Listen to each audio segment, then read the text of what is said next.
장도훈의 모든 게 멈췄다. 나는 그저 빛이었다. 저 사람이 나였다는 것도, 지금 내가 내 몸이 아니라는 것도 이제야 알았다. 살아있다는 것, 그 자체가 선물이었다는 걸. 왜 이렇게 늦게 깨달은 걸까? 나는 그날 모든 게 끝난 줄 알았다.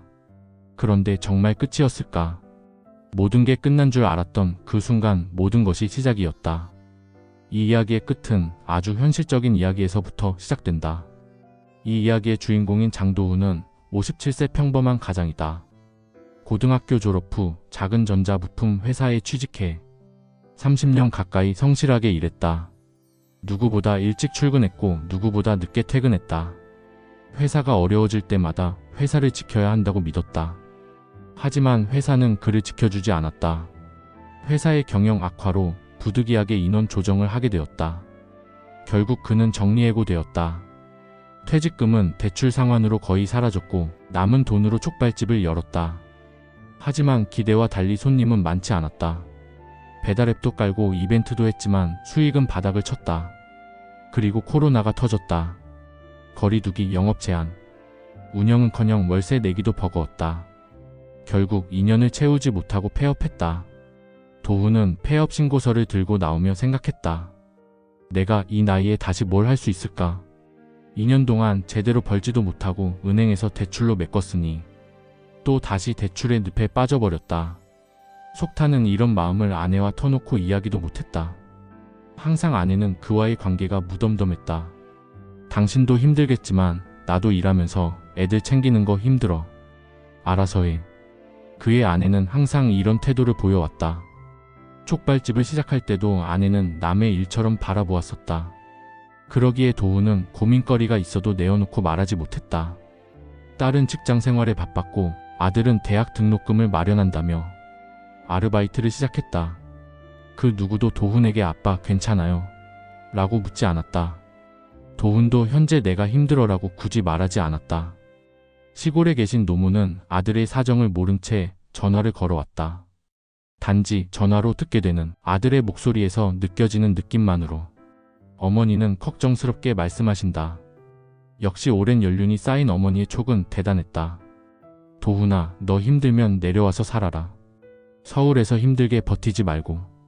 시골이라고 내려가도 뾰족한 수는 없는데도 어머니는 항상 이렇게 돌아갈 둥지를 만들어주신다. 아니에요, 괜찮아요. 걱정 마세요. 그는 아무에게도 이야기하지 않았다. 매일 밤 자다 깨기를 반복했다. 새벽 3시, 4시, 1시간 단위로 속이 울렁거렸고 가슴이 답답했다. 두통도 심해졌다.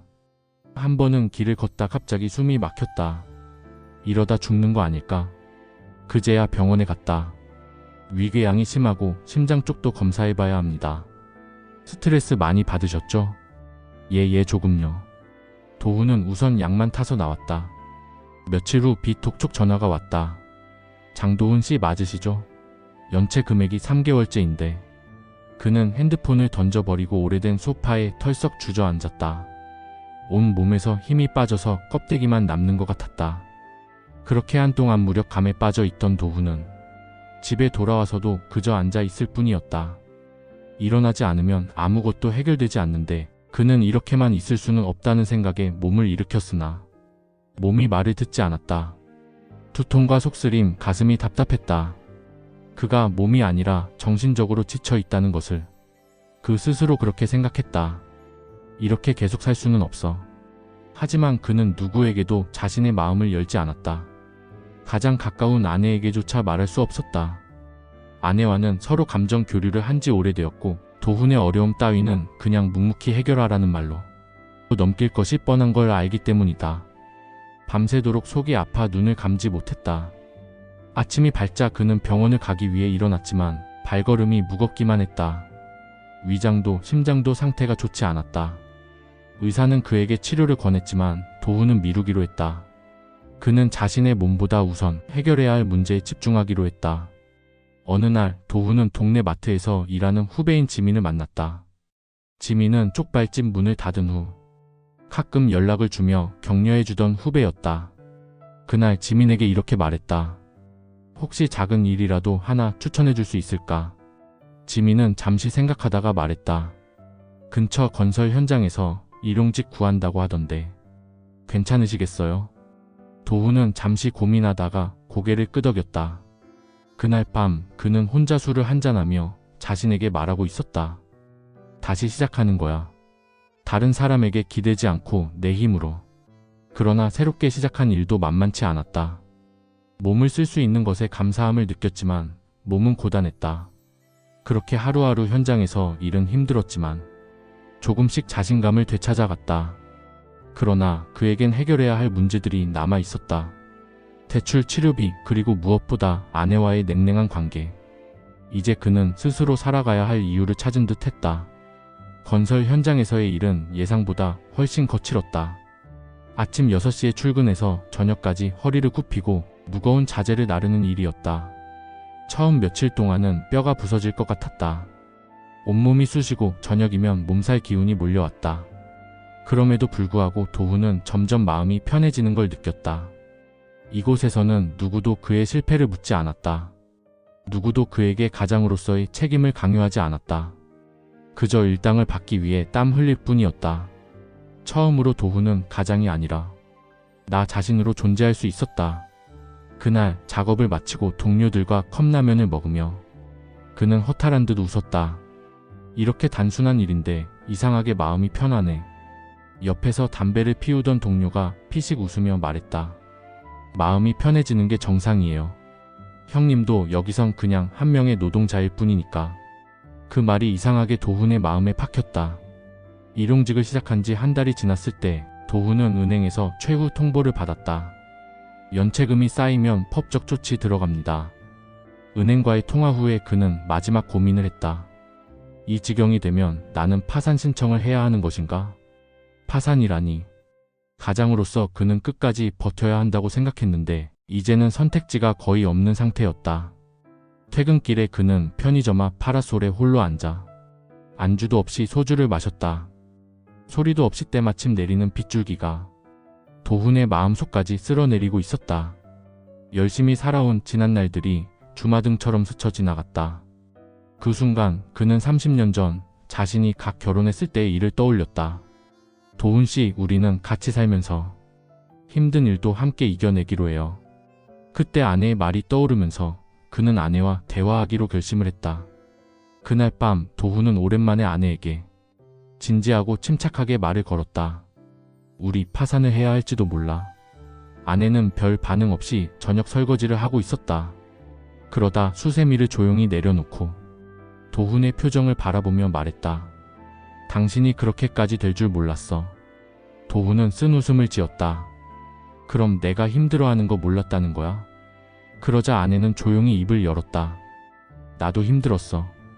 당신이 말 안 하는 것처럼 나도 내 감정을 꾹 묻고 살았어. 도훈은 잠시 말을 잃었다. 당신이 힘들어하는 거 몰랐던 게 아니야. 그런데 당신이 말하지 않으니까 나도 말을 못했던 거야. 아내의 속마음은 생각보다 단순했다.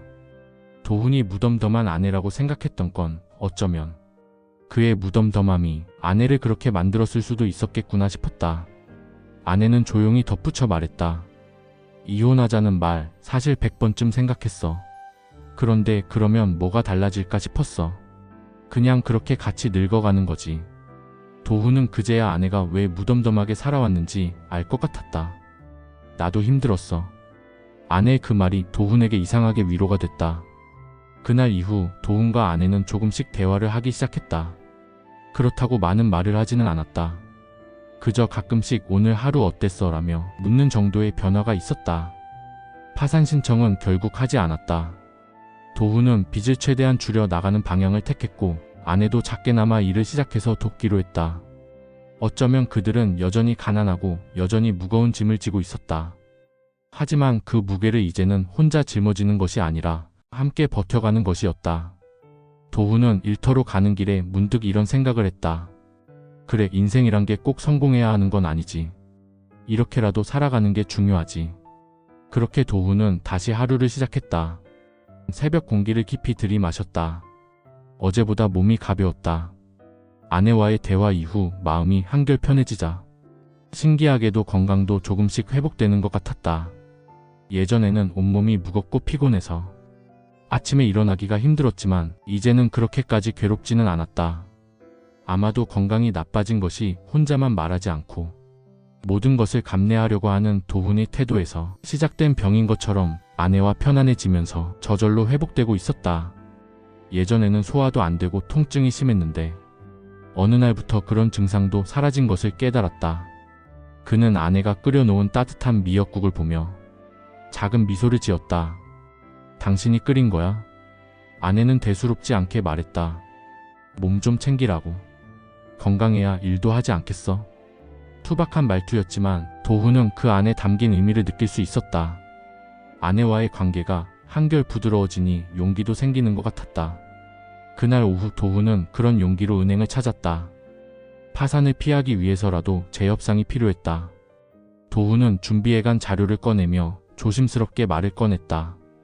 상환 이유를 좀 조정할 수 있을까요? 은행 직원은 처음에는 고개를 저었지만 그는 끝까지 포기하지 않았다. 제가 일용직이라 수입이 일정하지 않지만 꾸준히 갚아나갈 의지가 있습니다. 이자를 조금이라도 낮춰주시면 성실하게 상환할 수 있습니다. 끈질긴 협상 끝에 은행 측은 이자율을 조금 낮춰주는 조건으로 상환 기간을 연장하는 방안을 찾아주었다. 큰 변화는 아니었지만 도훈에게는 한 줄기 희망이었다. 이제 도훈과 아내는 함께 하루하루를 살아갔다. 도훈은 여전히 건설 현장에서 일하며 체력을 유지하기 위해 조금씩 운동도 시작했다. 예전 같았으면 힘든 하루를 보내고도 가족과 대화 없이 조용히 잠들었겠지만 이제는 달랐다. 오늘 어땠어? 아내가 먼저 묻는 날도 있었고 도훈이 먼저 말문을 여는 날도 있었다. 딸과 아들도 조금씩 변해갔다. 예전에는 아버지와 깊이 대화하지 않던 딸이 먼저 아빠 힘들지 않아? 라고 물어오기도 했고 아들은 가끔 용돈을 아껴 부모님께 드리기도 했다. 비록 도훈의 삶은 여전히 빠듯했다. 하지만 마음이 편해지니 모든 것이 다르게 보이기 시작했다. 그는 더 이상 실패한 가장이 아니었다. 그저 가족과 함께 조금씩 앞으로 나아가는 사람이었다. 도훈은 여전히 일용직을 하면서도 이제는 불안에 떨지 않았다. 은행과의 협상으로 이자 부담이 줄었고 아내와의 대화 덕분에 마음이 편해졌다. 그리고 무엇보다 혼자가 아니라는 사실이 그를 버티게 했다. 당신 주말엔 좀 쉬어. 아내가 퉁명스럽게 말했지만 도훈은 그 안에 담긴 걱정을 읽을 수 있었다. 괜찮아, 한두 시간이라도 더 하면 그만큼 돈이 들어오니까. 그는 일하는 것이 힘들지 않았다. 아니, 이제는 할 수 있다는 사실 자체가 감사했다. 어느 날 마트 후배 지민이 도훈에게 조심스럽게 말을 꺼냈다. 형님, 요즘 사람들이 배달 일도 많이 하던데 형님처럼 성실한 사람이 하면 괜찮을 것 같은데요.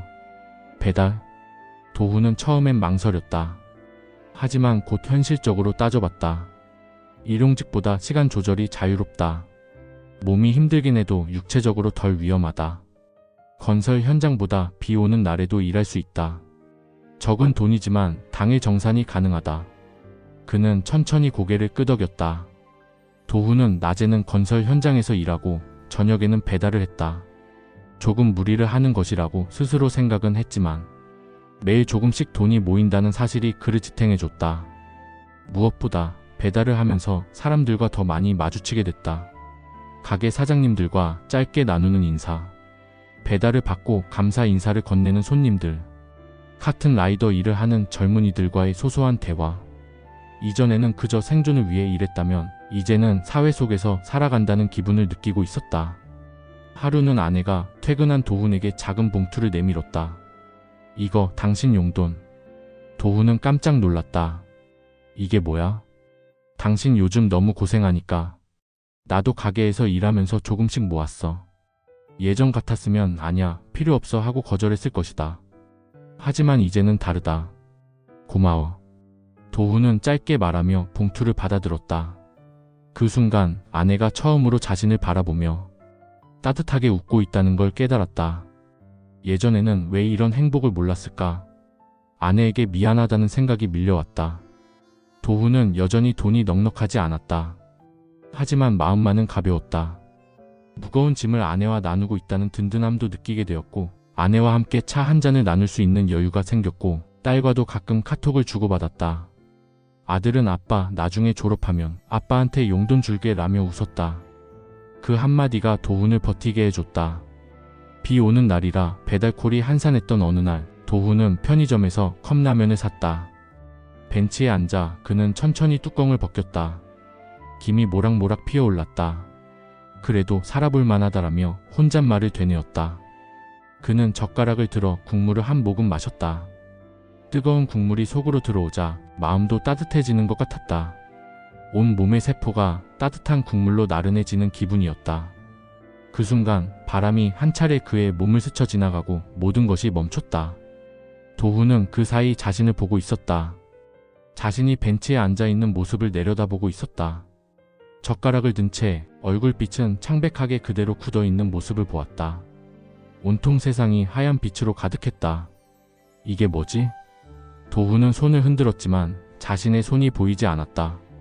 편의점 알바생이 바깥을 보며 수상하다는 듯 다가오고 누군가 핸드폰을 꺼내 들었다. 여기 사람 좀 와봐요. 그제야 도훈은 깨달았다. 자신이 거기 앉아있는 사람이 아니라는 것을, 그저 빛으로만 존재한다는 것을. 도훈은 방금 전 마지막 순간을 떠올렸다. 아내가 건넨 작은 봉투, 딸이 보내온 짧은 문자, 아들이 내뱉은 농담. 이제 와서야 그는 알 것 같았다. 이 모든 것이 오늘 이 순간 자신을 빛으로 떠나보낼 전주곡들이었다는 것을, 또한 살아있었다는 것 자체가 얼마나 귀한 것이었는지를. 하지만 깨달음은 너무 늦었다. 돌이킬 수 없었다. 편의점 앞에는 구급차가 요란하게 멈추고 사람들이 웅성거리며 모여들었다. 그는 이 모습을 지켜보다가 호련히 빛 속으로 사라져갔다. 그렇게 한 세상을 열심히 살았고 무겁게 살아낸 한 명의 가장이 떠났다. 그가 사라진 자리에는 소리 없이, 하염없이 내리는 핏방울들만이 속으로 울고 있었다. 여기까지 도훈의 이야기가 마음에 남았다면 구독과 좋아요로 그의 마지막 길을 함께 해주세요. 다음 이야기로 다시 찾아뵙겠습니다. 감사합니다.